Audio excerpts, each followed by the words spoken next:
नमस्कार। काफ़ी अप्रत्याशित, काफ़ी अनुनमय।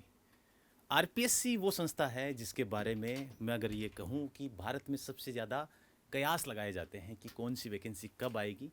जो भी गलियारे होते हैं तैयारियों के या फिर छात्रों के, जिनमें सबसे ज़्यादा चर्चाएं होती हैं तो कि भाई ये वैकेंसी आरएस की कब आने वाली है या फिर आरपीएससी की कोई दूसरी परीक्षा हो। आरएस की वैकेंसी आज अचानक, हालांकि इसके बारे में थोड़ी बहुत सूचना लोगों को थी कि भाई 905 पदों के लिए अभ्यर्थना भेजी गई थी, उसे स्वीकार कर लिया गया है और नोटिफिकेशन जारी कर दिया गया है। काफ़ी खुशी का माहौल भले ही कुछ छात्रों के लिए होगा, लेकिन यहाँ पर एक सवाल ये भी उठता है कि इतनी अप्रत्याशित रूप से जब वैकेंसी आई है और चुनाव का साल है, तो किस प्रकार से इसको देखा जाना चाहिए। देखिए, मैं आपको बता दूं कि अगर आरपीएससी ने इतना जल्दी और इस तरह से निकाली है भर्ती, आपको लगेगा कि जल्दी कहाँ, भाई अभी दूसरी वैकेंसी पूरी नहीं हुई है, उसके बाद भी वैकेंसी आ गई है। तो उसके हिसाब से ये बहुत ही सही टाइम पर वैकेंसी आई है कि एक साइकिल पूरा नहीं हुआ, इसमें भी आ गई है। 905 पद हैं। 905 पदों में देखिए, सबसे मेन तो मैं बात करूंगा 3 पदों की, उसके बाद जो पद हैं लगभग 400 से प्लस स्टेट सर्विसेज के हैं। उसमें एक 67 पद जो है, यानी 67 पद जो हैं वो एसडीएम के होंगे। 60 पद जो है वो डीवाईएसपी आरपीएस के होंगे और अकाउंट सर्विस के 130 पद होंगे। ये 3 पदों को भी एक सीरियस अभ्यर्थी को टारगेट करना चाहिए। बाकी चलो ठीक है, आपकी मेहनत के हिसाब से कई बार ऊपर नीचे हो जाता है, लेकिन सबकी कोशिश रहती है कि इन पदों पर वो पहुंचे। दूसरी बात बाद में इसमें आती है कि आप अप्लाई कब कर सकते हो। 1 जुलाई से आप अप्लाई कर सकते हो, 31 जुलाई तक पूरा महीना आपके लिए ओपन रहेगा। बाद में बात आती है कि ये परीक्षा कब होगी, तो परीक्षा के लिए आरपीसी ये कह रही कि हम कोशिश करेंगे कि सितंबर या अक्टूबर माह में हम एग्जाम करवा लें। अब वो उसके ऊपर निर्भर करता है कि वो कब करवाती है, लेकिन इस बात के पूरे पूरे चांसेज हैं कि सितंबर या अक्टूबर माह में एग्जाम होगी, क्योंकि कुछ राजनीतिक वजहें भी होती हैं, बहुत सारे समीकरण होते हैं वो जो सेट करने होते हैं। तो उसके अलावा अब आपके सामने एक प्रश्न ये भी आ रहा होगा कि भाई अप्लाई कौन कर सकता है। उसके बाद में एक सामान्यतया कुछ जो नए अभ्यर्थी हैं उनके लिए सवाल होता है कि क्या मैं फॉर्म के लिए अप्लाई कर सकता हूँ। इसमें मेंशन कर रखा है कि 1 जनवरी 2024 को उसकी आयु 21 साल होनी चाहिए। तो आज की डेट में जो 21 साल से कम है वो लोग भी इस एग्ज़ाम के लिए एलिजिबल हैं, ये फॉर्म भर सकते हैं और आने वाली परीक्षा में वो अवसर पा सकते हैं कि जो बाकी लोग एक तरह से अपने लिए संभावना व्यक्त करते हैं। तो अब इसके बाद हम क्या करें, वैकेंसी तो आ गई, अब आगे हम कैसे चलें, कौन सा तरीका अपनाएं, उसके ऊपर हम थोड़ी सी चर्चा करेंगे। हमारे साथ हैं जितेंद्र यादव सर, तो ये भी आप ही की तरफ से मेरे सामने कुछ सवाल रखेंगे। तो सर, स्वागत है आपका। नमस्कार एस्पेरेंट्स। मैं आपको विद्यार्थी नहीं कहूँगा, आप हैं एस्पेरेंट्स, क्योंकि आप प्रतियोगी क्षेत्र में कुछ समय के लिए हैं और विद्यार्थी सर जीवन भर चलता है, ये एक प्रक्रिया होती है। देखिए, मैं मेरे हक के कुछ प्रश्नों के साथ आया हूँ और हम हैं लक्ष्य पब्लिकेशन के ऑफिशियल ऑनलाइन प्लेटफॉर्म से, जिसका एक बड़ा दायित्व है आजकल हमने अपने कंधों पर उठा रखा है कि राजस्थान के बच्चों को सिविल सर्विस से लेकर, यानी नीचे से लेकर अपर कैटेगरी तक की सारी सर्विसेज के बारे में हम गाइड करने का एक बीड़ा उठा चुके हैं। और आप हैं मेरे साथ विजय थालोर सर, जो हमारे सिविल सर्विस के सेगमेंट के बहुत बहुत ही प्रोमिनेंट, मैं प्रोफेसर कहूँगा इनको, मैं इनको एक जिम्मेदार व्यक्ति कहूँगा, क्योंकि ये ना सिर्फ अध्यापक हैं बल्कि उसको ये कह लें कि वो पूरा कारवां का एक महत्वपूर्ण पिलर हैं ये। तो सर बड़ी जिम्मेदारी के साथ इस चीज़ को आगे बढ़ा रहे, लेकिन सर मैं यहाँ आया हूँ, अपनी जिज्ञासा को मैं रोक नहीं पाया।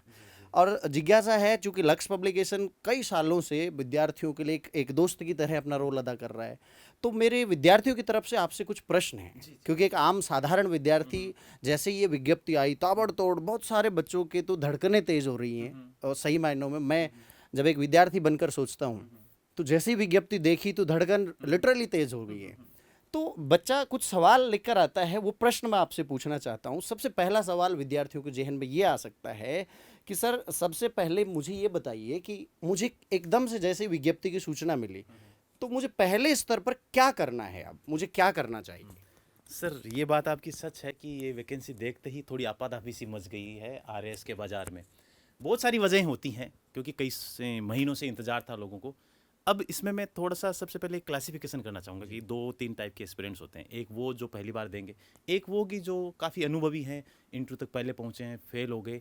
तो उनके लिए ये परीक्षा बस इतनी है कि चलो ठीक है, आ गई, हमें मेंस की तैयारी करनी है और वो अपनी मेंस की तैयारी में लगे हुए हैं। लेकिन कुछ ऐसे लोग जो पहली बार देंगे और भले ही वो अच्छे स्टूडेंट हों, लेकिन एक एग्जाम का फियर भी होता है कि भाई एक बड़ी परीक्षा है और उसके बाद की इसकी कैसे तैयारी करूं।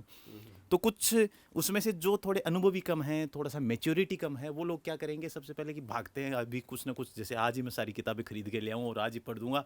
तो ऐसा तो चलो ठीक है, नहीं करना चाहिए। देखिए वैकेंसी आई है, एग्जाम कल नहीं हो रही है और अभी तो आपको आवेदन करना है, उसके बाद भी इस बात की भी गारंटी नहीं है कि एग्जाम उस टाइम हो, लेकिन होने की संभावना आप मान के चलिए कि आपको एक डायरेक्शन मिल गई है कि इतने दिन का टारगेट है, लगभग 70 75 80 दिन के बाद एग्जाम होगी। तो वैसे देखा जाए तो आरएस के सिलेबस के हिसाब से और एक ठीक ठाक जो अपने एकेडमिक्स में ठीक ठाक रहा हो या फिर थोड़ी सी भी विजडम हो, तो उसके लिए 3 महीने की तैयारी काफ़ी होती है प्री के लिए। मेंस की नहीं होती, लेकिन आप पूरी एग्जाम को नहीं कर सकते आप। तो प्री सिर्फ निकालना है तो फिर तो चलो ठीक है कि भाई बहुत सारे लोग निकालते हैं, कितने लोग पास होते हैं, लेकिन उसके बाद इंटरव्यू में कौन पहुंचते हैं, फिर उसके बाद वापस फेल होते हैं। तो इस तरह से मत लीजिए, अपनी स्ट्रेटेजी को सही स्ट्रीमलाइन कीजिए। आप क्या करिए, एक दिन का ब्रेक लीजिए, फिर सोचिए कि भाई इस एग्जाम की डिमांड क्या है। अब जो एग्जाम की डिमांड है उसके हिसाब से आप जाइए कि कौन से सेगमेंट से कितने सवाल आते हैं, आपके कौन कौन से स्ट्रॉन्ग पार्ट्स हैं, आपको कितना अब तक पता है नेचुरली ही, आपने बिना तैयारी किए भी एक लेवल तो होता ही होगा स्टूडेंट का। अब भाई किसी को मैथ रीजनिंग का ज़्यादा अच्छे से पता है, कोई हिस्ट्री में ज़्यादा अच्छा है, कोई इकोनॉमी में ज़्यादा अच्छा है, तो उन चीज़ों को भी आप थोड़ा सा एक तरह से रिवाइज कीजिए, उसको अपना स्ट्रॉन्ग पार्ट बनाइए। और आरएस में प्री क्वालिफाई करने के लिए आपको किस लाइन को क्रॉस करना है, कितने सवाल आपको सही करने होंगे, जैसे 70 या 60 या फिर जो भी इरेस्पेक्टिव ऑफ कैटेगरी। तो अब आपको उस अप्रोच को डेवलप करना होगा अपने अंदर, आराम से इत्मीनान से एक स्ट्रेटजी बनाते हुए चीज़ों को एक से एक जोड़ते हुए आपको ये तैयारी करनी है और पढ़ना है और मटेरियल को एक अपने पास लाना है। बिल्कुल सर की समुद्र सी गहरी बातों में मुझे एक मोती तो मिला है और वो मैं अपने आप को मतलब रोक नहीं पा रहा हूँ। उससे एक सवाल मेरे जहन में, यानी मेरे हज़ारों हज़ार विद्यार्थियों की तरफ से एक सवाल और आ रहा है सर। आपने बताया कि सबसे पहली चीज़ तो ये है, दोस्तों ध्यान दें, सर की इस लास्ट बात का सारांश ये था कि आप पहले अपने आप को आकलन कीजिए और फिर अपने लक्ष्य का पूर्वानुमान कीजिए। आप आज जहाँ जिस स्थिति में हैं उस स्थिति से यात्रा शुरू कीजिए। मैं सही हूँ सर? क्योंकि आपकी यात्रा हो सकता है कुछ कदम पहले चल चुकी हो, कोई बिगनर भी हो सकते हैं, इसी तरह से आपको करना है। अब सर यहाँ पे बात आती है, 2 प्रकार के विद्यार्थी आपने बताया। एक जो दूसरी प्रकार के विद्यार्थी हैं, यानी जो नए अभी शुरुआत इस यहाँ पे हुई है, उसमें से एक कैटेगरी ऐसी होती है कि सर बहुत सारी वैकेंसीज हैं अभी सामने, चूंकि चुनावी साल है, तो सर मैं बनना तो आरएस भी चाहता हूँ या चाहती हूँ, लेकिन और वैकेंसीज भी आ रही हैं यार, कहीं मैं चूक ना जाऊँ उससे। तो इतनी सारी वैकेंसीज में फिर वो तालमेल करने वाली जो बात आती है, तो एक साधारण विद्यार्थी के जहन में ये प्रश्न आता है कि sir what should I do not to do in that case. तो मेरे ख्याल से ये दोस्तों आपके जहन में बड़ा एक जिज्ञासा होती होगी, तो हमारे साथ सर हैं, अनुभव है काफ़ी लंबा इनको, तो आप बताइए कि उन्हें क्या करना चाहिए। सर इसमें सबसे मेन चीज़ तो एक ही है कि आप कौन से वाले, यानी कि राजस्थान के लेवल तक की एग्ज़ाम दे रहे हैं। एक तो वो स्टूडेंट, एक ऐसे कि क्लास किससे कर रहा है कि जो राजस्थान के लेवल की नहीं है, बाकी हैं एग्ज़ाम उनसे। तो हम ये मान लेते हैं कि हम राजस्थान की एग्ज़ाम को ही देख लेते हैं। राजस्थान की एग्ज़ाम के हिसाब से जो नॉलेज है, फैक्चुअल जो नॉलेज है, वो तो लगभग सेम है। बिल्कुल। एग्ज़ाम में फ़र्क क्या है उस अप्रोच का और उस लेवल का, कि किस परीक्षा में कितनी डेप्थ से सवाल पूछे जाते हैं। अब ये जो प्री है, ये तो एक मल्टीपल चॉइस बेस्ड परीक्षा है, और लगभग बाकी सारी परीक्षाएं भी मल्टीपल चॉइस बेस्ड ही होगी आपकी, जो भी आप दे रहे होंगे ज़्यादातर, क्योंकि इसके अलावा और कोई एग्जाम ही नहीं है। जो 1-2 एग्जाम को छोड़ के, जैसे जुडिशरी को छोड़ दो, उसके अलावा बाकी और कोई एग्जाम ही नहीं है ऐसी। तो आपको ऐसा लगता जरूर है, इसलिए क्योंकि हमारी सोसाइटी या फिर हमें जो नॉलेज हम तक जो ट्रांसमिट की जा रही है, उसकी वजह से कि आरएस एक बड़ा एग्जाम है, इसके लिए कुछ ज़्यादा ही ऐसा कुछ चाहिए। तो कंटेंट के बेस पे ये मैटर करता है मेंस में, प्री में इतना ज़्यादा मैटर नहीं करता सर जी। प्री में क्योंकि वही चीज़ें हैं, आप अकेले सिर्फ अपना जो एग्जिस्टिंग नॉलेज है, जिस दूसरी एग्जाम के लिए भी आप तैयारी कर रहे हो, उसके बेसिस पे भी लोग बहुत अच्छा कर जाते हैं इसमें।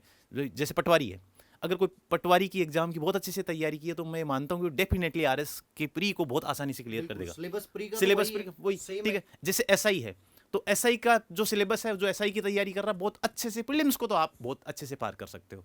तो इसको लेकर खुद को मतलब कि थोड़ा सा कम कॉन्फिडेंस में ना रखें और पैनिक ना करें। लगभग चीजें इंटीग्रेटेड सी है, इतनी ज्यादा मतलब कि एक दूसरे से अलग नहीं है। इवन जो यूपीएससी की तैयारी कर रहे हैं, आधा सिलेबस तो वो भी सेम है, यानी कि आप आरएस में जो जितना अच्छा से आप अगर आप पढ़ते हो तो इतनी वो आपकी पढ़ाई यूपीएससी में भी जाया नहीं जाती, और जो यूपीएससी में आप पढ़ते हो वो आरएस में जाया नहीं जाती। दोनों एक दूसरे को से मतलब कि एक तरह से इंटरलिंक ओवरलैप होती हैं। तो आप अगर दूसरी एग्जाम की तैयारी कर रहे हैं तो मुझे नहीं लगता कि किसी भी प्रकार से आपको किसी डिलेमा में जाने की जरूरत है। आप उसको भी अगर आप आरएस की कर रहे हैं सिर्फ सोच के, तो उसकी ऑटोमेटिकली हो रही है।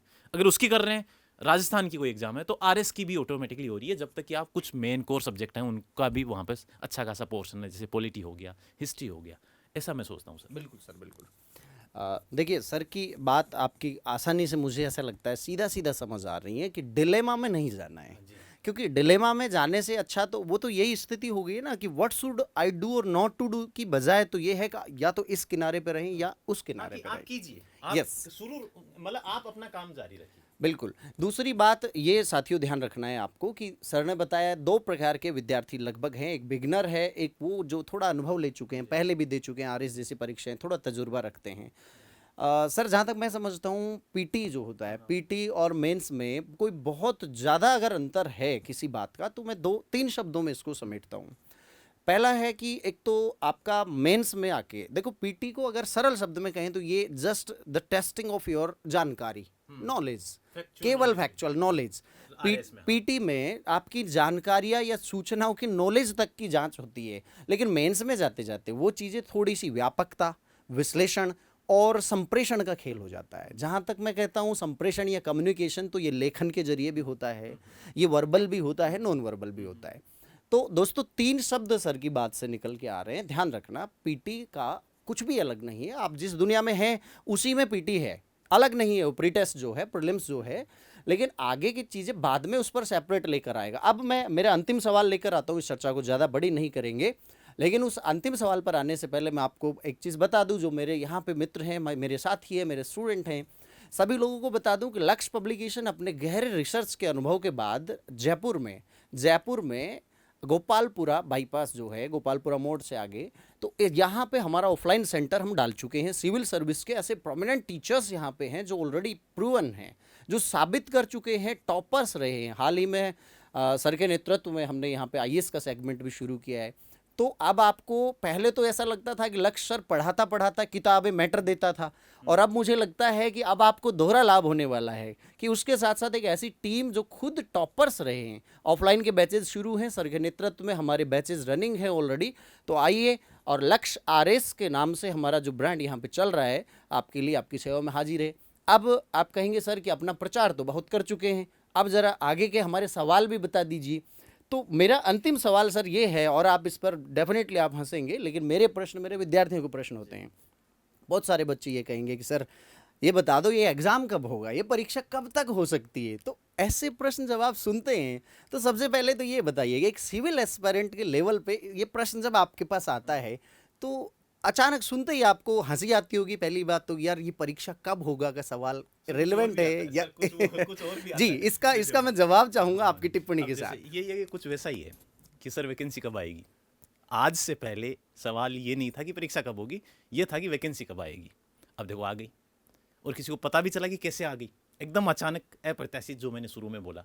वैसे ही ये एग्जाम कब होगी ना, तो आज अगर आप इस वही वापस की कब होगी इस चक्कर में चीज़ों को डिले करते जाओगे, अरे यार पता नहीं कब होगी, आरएस तो ऐसे ही लेट कर, आरपीसी तो वैसे ही लेट करती रहती है।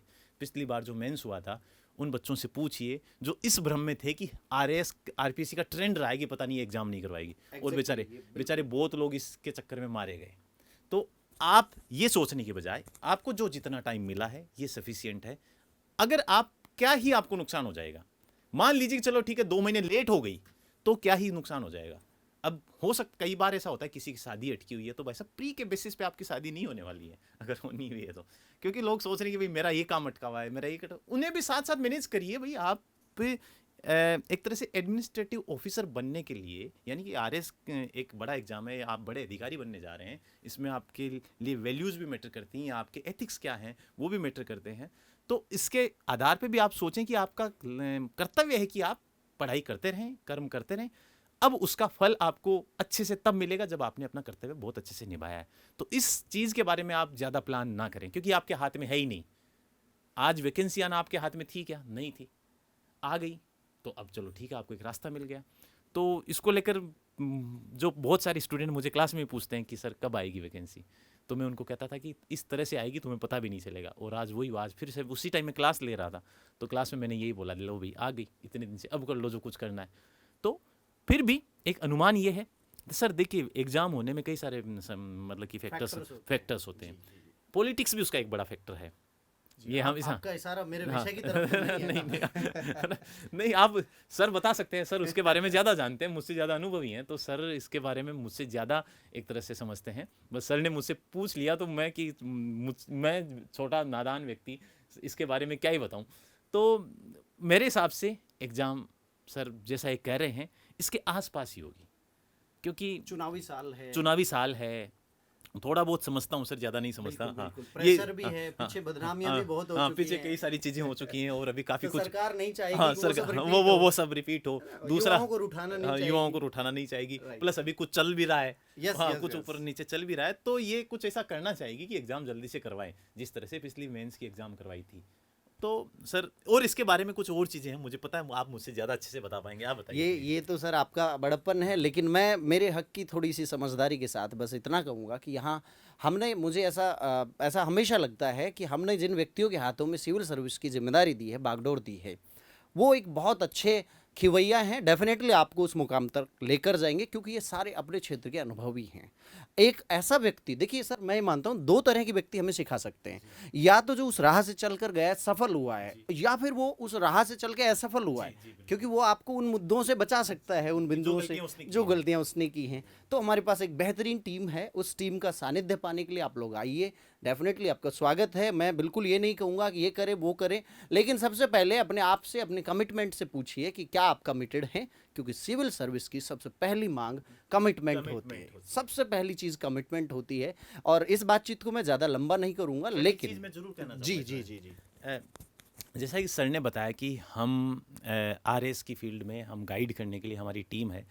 तो देखिए कई सारी टीमें तो वो कहीं और भी होंगी, हम अलग कैसे हैं? हम अलग इस मायने में हैं कि हमारे पास जो टीम है वो पूरी एनर्जेटिक, यंग और हाल ही में जो एग्ज़ाम से हर मोड़ पर, हर कदम पर, हर स्टेज पर जुड़ी हुई रही है, इंटरव्यू तक या फिर इंटरव्यू के बाद भी, यानी कि सिलेक्टेड लोग भी, इंटरव्यू में अपीयरिंग लोग भी, और बहुत अच्छा स्कोर करते आए हैं पिछले 1-2 सालों में या पिछली वैकेंसीज में, चाहे वो आरएस हो चाहे वो यूपीएससी हो।